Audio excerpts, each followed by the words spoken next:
నిరీక్షణ prayer house మరియు centre సగముల తరపున ప్రభువు పేరిట మీ అందరికీ నా హృదయపూర్వకమైన వందనములు. ఈ దినపు దేవుని మాట జఫన్యా గ్రంథం 3వ అధ్యాయం 20వ వచనం. నేను నీకు ఖ్యాతిని మంచి పేరును తెప్పింతును. తాను విడిపించిన ప్రజల జీవితాలలో దేవుడు జరిగిస్తానని వాగ్దానం చేసిన 7 విషయాలు ఈ వచనాలలో ఉన్నాయి. అవి తన ప్రజలను హింస పెట్టిన వారిని శిక్షిస్తాను అని, కుంటుచూ నడుచున్న వారిని రక్షిస్తాను అని, చెదరగొట్టబడిన వారిని సమకూరుస్తానని, అవమానం నొందిన చోట మంచి పేరును తెప్పిస్తాను అని, చెరలో నుండి నడిపిస్తాను అని వాగ్దానం చేస్తూ ఉన్నాడు.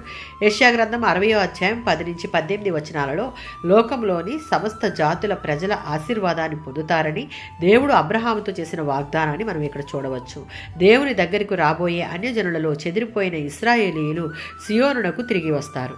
వారి పితరులపైన అబ్రహాము సకల సంపదలతో తిరిగి వచ్చినట్లు జనములు తమతో పాటు ఐశ్వర్యమును తీసుకుని వస్తారు. గతంలో ఇశ్రాయేలీలను దోచుకుని బాధించి హింసించి నెమ్మది లేకుండా చేసిన వారు రానున్న భవిష్యత్ కాలంలో దేవుని సేవిస్తారు. అన్య జనాంగాలు వారిని అట్టి రీతిగా చేయుటకు దేవుడు వారిని అనుమతించాడు. అదే సమయంలో దేవుడు తన ప్రజలు దేవుని యందు చూపిన విధేయతకు తిరిగి వారి మీద ఆయన కృపను చూపిస్తూ ఉన్నాడు.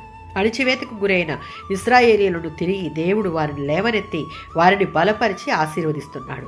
దేవుడు తన ప్రజలకు సమకూర్చేవి నాణ్యమైనవి, శ్రేష్టమైనవి అవన్నీ సొంతం చేసుకుని స్థిరపరుచుకొనుటకు ఎల్లప్పుడూ దేవుని యందు విధేయత కలిగి ఆయననే ఆరాధిస్తూ స్తుతిస్తూ జీవించగలిగితే మనలను నిలువబెట్టి రక్షించి కాపాడి కోల్పోయిన సమస్తాన్ని సమకూర్చి నిలువబెట్టి మంచి పేరును ఖ్యాతును అనుగ్రహించేటటువంటి దేవునిని మరి ఘనంగా మహిమపరిచేటటువంటి కృపను మనకిస్తాడు. ఆమేన్.